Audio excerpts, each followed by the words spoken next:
Ashamaa harka fuunee akkam jirtu kabajamoo dhaggeeffattootaaf daawwattoota keenya Kelloo miidiyaa irraa odeeffannoon irra farkaa qabnu kunooti. Oromiyaa keessa nagaaf tasgabbiin hin jiru jechuun Dr. Shuggut Galataa ibsanii. Haala yeroo ilaalchisuun turtii ONN waliin taasisaniin Dr. Shuggut Galataa dhimmoota siyaasaa Itoophiyaa keessaa irratti yaada jajjabaa kaasaniiru. Bakka nagaan hin jirretti waa'ee dinagdee fi hawaasummaa irraa haasa'uun fakkeessuu irraa kan hafe bu'aa hin qabu jedhan. Haalli Oromoo fi Oromiyaa keessa jiru hiittaan kan hammaatee jiruu fi jireenyi humna isaa walitti ta'ee kan jirudha jechuun Dr. Shuggut Galataa ibsaniiru. Addatti dhimma nageenyi dhibuu irraa kan dubbatan namni siyaasaa kun biyyattii keessatti wabiin jireenyaa akka hin jirre cimsanii dubbatanii. Walumaa galatti haalli Oromiyaa keessa jiru haala waraanaa ta'uu isaanii cimsanii dubbataniiru. Biyyattii keessatti rakkoo walxaxaan jira kan jedhan gameessi kun furmaanni isaa salphaa akka hin taane himu.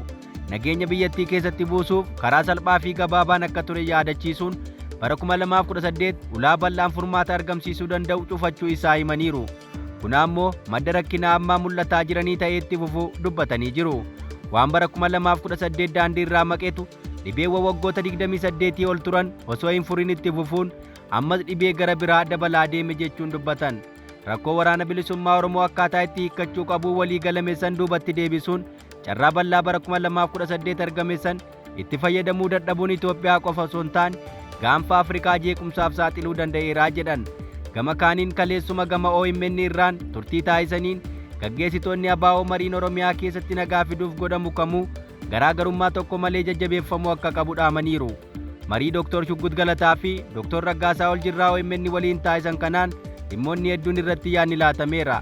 Hogganoonni ABO kunneen humnoonni siyaasaa kaaba Itoophiyaa mootummaa kuffisanii Oromiyaatti bilisummaa nuu fidu jedhanii yaaduun of gowwomsuu akka ta'es dhaamanii jiru. Hora waloo ABO fi KFO irratti yaada ka kennan qondaaltonni ABO lamaan hammam dirreen siyaasaa Itoophiyaa dhiphaa ta'ullee carraaqqiin jaarmiyaaleen lamaan karaa nagaatiin qabsaa'an kunneen godhan kamuu deeggaramuu qaba malee balaaleffatamuu hin qabu jedhan. Dr. Shuggut Galataa gorsaa hayyuu duree ABO yoo ta'an, Dr. Raggaasaa Oljirraa hoogganaa sabquunnamtii ABO caasaa biyya alaati. Haala yeroo irratti OMN waliin kaleessa marii godhanii jiru. Dhaabonni gameeyyiin qabsaa'ota buleeyyiin hoogganaman ABO fi KFO'n shira qaama biyya bulchuu jalatti kufan jedhanii yaaduun ilaalcha dogoggoraa akka ta'es namoonni kun ibsaniiru. Yaadni gaaffiiwwan Oromoo ammatti kaasuun Oromoo saboota biraatiin walitti buusa jedhu kaayyoo bu'uura mirga abbaa biyyummaa Oromoo wallaaluu irraa madda jedhaniiru. Qondaalonni kunneen bilisummaa fi birmadummaan waan sharafamuu fi boruuf bulfamu akka hin taanes ibsanii jiru. Humnoonni siyaasaa Oromoo waa'ee mooraa Oromoo jabeessuuf hunda dura dursa kennanii hojjechuu qabu jedhan. Humnoonni siyaasaa kaaba Itoophiyaa mootummaa amma jiru humna siyaasaa Oromoo fi sabicha ija tokkoon laalaa jiru ka jedhan Dr. Shuggut ilaalchi kun aggaammii ammaa kan qabu ta'uu yaadachiisaniiru. Dhimma gamtaa Oromoo irrattis ka dubbataniin qondaalolliin kunneen yoomirrayyuu caalaa mooraan keenya walitti dhufee mari'achuu firee qabaa carraa kana qisaa'essuu hin qabu jedhaniiru. Kun ta'ee ammallee biyyattii keessatti waraanaan nagaa finna jedhanii deemuu caalaan filannoon nagaa qabatanii adeemuutu furmaata fida jechuun ibsanii jiru. Oduu keenya itti aanuun amantoonni waldaa kiristaanaa godina Jimmaa aanaa Saxxammaa magaalaa Gaattiraatti albee fi gajaraan miidhaan irra ga'u himatan. Dhiibbaa amantaa irraa ka maddeen godina Jimmaatti amantoota waldaa makaana Yesuusii irra miidhaan ga'u gabaafameera. Odeessi argame kun akka eerutti miseensonni waldaa makaana Yesuusii waldattii irra kadhataa osoo jiranii haleellaa meeshaa qara qabuun irratti raawwatameen miidhaan namaa fi qabeenya irra ga'u gaggeessaa waldichaa wabeeffachuun maddi oduu kanaa BBC'n gabaaseera. Waldichatti barsiisaa amantaa ta'uu kan himan lubni Abdataa Lammeessaa BBC'tti akka himanitti kamisa halkan amantoonni sagantaa kadhannaa osoo gaggeessaa jiranii haleellaan kun baname. Akka lakkoofsa Itoophiyaa bitootessaa 4 bara 2017 halkan naannoo sa'aatii 9tti amantoonni osoo waldaa keessatti waaqeffachaa jiranii haleellaan kun irratti raawwatamuu isaa ibsaniiru. Namoonni hedduun gara waldichaa dhufanii amantoota cuubee fi gajaraadhaan miidhaa irraan geessisan. Yeroo sanatti ibsaan balleeffame waan tureef eenyummaa namoota kanneenii abalura jennee adda baasuu hin dandeenye jechuudhaan haala taateen kun itti mudate himan. Haleellaa garaagartii amantaa irraa maddedha ka jedhan lubni kun namoonni 8 haleellaa meeshaa qara qabuun ka miidhaman akka ta'ee fi qabeenya hedduunis manca'uu dabaluun dubbataniiru. Namoonni miidhaan qaamaa irra ga'e 8 isaan keessaa miidhaa cimaan kan irra ga'e namoota 3dha jedhan. Waldaanis qabeenyi waldaa keessa jiru hundisaa abiddaan barbadeeffamuu himaniiru. Kana malees manni amantootaa naannaawwaa mana waaqeffannaa kanaatti argamu adda baafamuudhaan manneen maatii 14 abiddaan gubachuu isaa gabaafamee jira. Waldaa kiristaanaa warra wangeelaa makaana Yesuusii Itoophiyaa dhimma kana ilaalchisuun ibsa baaseen amantoota miseensota keenya ta'an 9 irratti gochisuu kanneessaan gajaraaf albee fi meeshaalee garaa garaatiin deeggarameen miidhaa guddaan ga'eera jechuun komateera.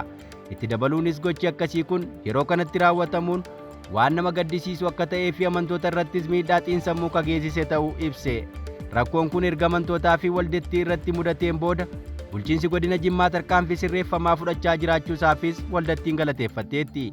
Lubni abdataan gama isaaniitiin rakkinni kun mudachuun booda qaamoleen nageenyaa aanaa Saxxammaa fi godina Jimmaa rakkinichi akka hin babal'anneef tattaaffiin taasisan kajajjabeeffamu ta'uu himaniiru. Qaamni mootummaa nu dursee bakka sana qaqqabe nama ka'umsa jeequmsa kanaatti jedhamee shakkames to'annoo jala oolchaniiru. Kaanis sakatta'aa jiru jechuun tarkaanfii qaamoleen mootummaa haalicha to'achuuf taasisan galateeffatanii jiru. Dhugaa dubbachuuf waan kana tasgabbeessuuf qaamni mootummaa tattaaffii guddaa godhee jira. Karaa mootummaa wanti jiru waan gaariidha jedhan. Akka lubni kun jedhanitti haleellaan hordoftoota amantichaa irratti raawwatamu kamiilanaa kun ka jalqabaa miti. Ji'oota muraasaan duras barsiisaa amantaa waldichaa tokko dhagaan rukutamee miidhaan irra ga'uu fi namni gochaa sana raawwate seeratti dhiyaatee adabamuu yaadatu. Walitti qabaan waldaa Makkaana Yesuusii Gaattiraa obbo Rattaa Shuree gama isaaniin rakkoo mudate kana tasgabbeessuuf qaamoleen mootummaa abbootii amantaa Islaamaa fi waldaa keenya walitti fiduun marii taasifamee jira jedhan.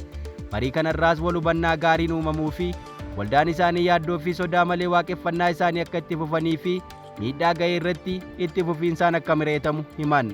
Waajjirri kominikeeshinii aanaa Saxxammaa gama isaatiin ibsa taatee kana ilaalchisuun fuula miidiyaa hawaasummaa isaa irratti baaseen gochi diinni maaliyaa amantaa uffachuun uummata keenya walitti buusuuf yaale fashalaa'eeraa jedhe. Haleellaa kamisa darbe waldaa amantoota Makkaana Yesuusii Gaattiraatti raawwatame kanaan boodas miseensonni waldattii bakka waldaan gubateetti kana dirree irratti waaqeffannaa yeroo gaggeessan suuraaleen miidiyaa hawaasaa irratti qoodamaniiru. Oduu keenya itti aanuun waldaan araaraa hawaasa Oromoo sababa kirkira lafaan qe'ee ofii irraa buqqa'aniif deeggarsa taasise. Waldaan kiristaanaa araara Waaqayyoo addunyaa uummata aanaa Fantaallee sababa kirkira lafaan qe'ee fi qabeenya isaa irraa buqqa'eef deeggarsa midhaan nyaataa taasisuu ibsame. Waldaan araaraa lammiilee rakkatan gargaaruu irraa duuba kan hin jenne deeggarsa midhaan nyaataa kuntaala 800 taasisuu isaa ibsameera.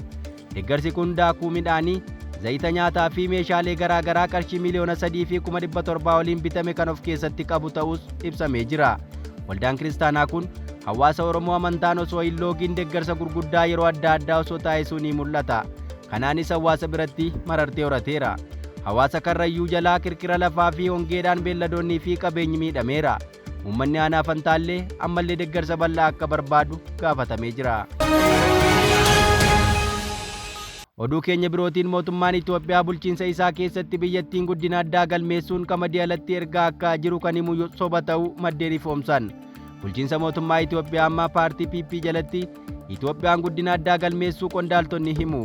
Yeroo haalli ammaataan jirutti qamadii oomishuun of danda'u irra darbinee qamadii alatti ergaa jirraa jechuun muummee ministeera Itoophiyaa Abey Ahmed dabalatee qondaaltonni hedduun irra deddeebiin ibsaa turan. Ta'us gabaasni ragaa qabatamaa ta'uun isaa himame biyyattiin qamadii tasuma alatti ergitee kan hin beekne ta'uu saaxile. Aktiivisti Jawar Mohammed fuula Facebook isaa gubbaan akka maxxansetti Itoophiyaan qamadii kuntaala tokkoyyuu alatti hin ergine jedha. Dhaamsa ogeeyyii dhimmicha beekan irraa argame ta'uu kan hubatamu maxxansa Jawar Mohammed jalaa kan argameen ulaagaa qamadii alatti erguu kan hin guunne Itoophiyaan waan jechaa jirtu kanaan milkooftee akka hin beekne ibsame. Namni hojjetaa baankii ta'uu isaa ibsuun dhimma kana Jawariif erge akka jedhetti qamadii alatti erguuf yaadameen ala itti milkaa'ame kan hin beekne ta'uu ibseera. Dhimma qamadii alatti erguu jedhuun alergitoota 20 ta'an sochii milkaa'aa hin taane jalqabsiisuun kisaaraaf saaxiluu isaas gabaasichi ifoomsee jira. Oduu keenya birootiin gareen adda bilisummaa uummata Tigray Debretsion Gebremichael fa'aatiin durfamuu fi ajajoota waraanaa Tigraayin deeggaramu loltoota 100,000 lakkaa'aman waraanaaf qopheeffataa akka ture gabaasaaleen intelijeensii mul'isan. Gabaasaaleen intelijeensii madda oduu kanaa OMN qaqqaban gareen adda bilisummaa uummata Tigray Debretsion Gebremichael fa'aatiin durfamuu fi ajajoota waraanaa Tigraayin deeggaramu ta'ee jedhee loltoonni duraanii yeroo waraana kaabaa hidhannoo hiikkatanii gara uummataatti akka hin deebine taasisaa turuu eeree jira. Kana malees lammiilee Tigraay yeroo waraanaa kaabaa buqqa'an gara qe'ee isaaniitti akka hin deebine gufachiisaa turuu ragaaleen intelijeensii mul'isaniiru jedha. Murni kun dhimma kana galtee siyaasaaf fayyadamee uummata waraanaaf kakaasuuf adeemsicha akka gufatu taasisaa turuu gabaasichi ibseera. loltoota 200,000 ta'an kan hanga meeshaa waraanaa garee hidhatan kaampiitti walitti qabatee akka jiru maddeen intelligensii himaniiti jiru jedha. Kana malees gama lixaa Tigray meeshaa waraanaa galchuun waan hin danda'amneef karaa Eertiraa meeshaa waraanaa galfachuuf akkasumas yoo haalonni itti cimee Eertiraa keessatti akkaataa da'achuun danda'amu irratti murnichii fi ajajoonni waraanaa murna kana deeggaran mootummaa Eertiraa waliin irra deddeebiin marii taasisaa turuutu dhaga'ame. Mootummaan Itoophiyaa gama isaatiin haalota kana itti dhiyeenyaan hordofaa akka ture maddi oduu kanaa ibseera. Mootummaan Itoophiyaa humna guddaa karaa naannoo Affaariin qubsiisee akka jiruu fi gara lixaatiinis loltoota hedduminaan qubsiisee qabaachuutu ibsame. Humni qilleensaa Itoophiyaas qophii waraanaa cimaa taasisaa akka jiru gabaafameera. Mootummaan Itoophiyaa loltoota dabalataa miliyoona tokkotti tilmaamaman mooraawwan leenjii garaa garaatti leenjisaa jiraachuunis ibsamee jira. Kana malees keessattuu naannoo Oromiyaa aanota karaa mara keessatti humna dafee qaqqabaa jechuun loltoota 100,000 lakkaa'aman leenjisaa jiraachuu odeeffannoon kun ibseera. Egaa dhaggeeffattoota keenya odeeffannoon irra harkaa qabnu kanan gammaa dhaggeeffattan ture qophii hafe waliin turtii gaarii.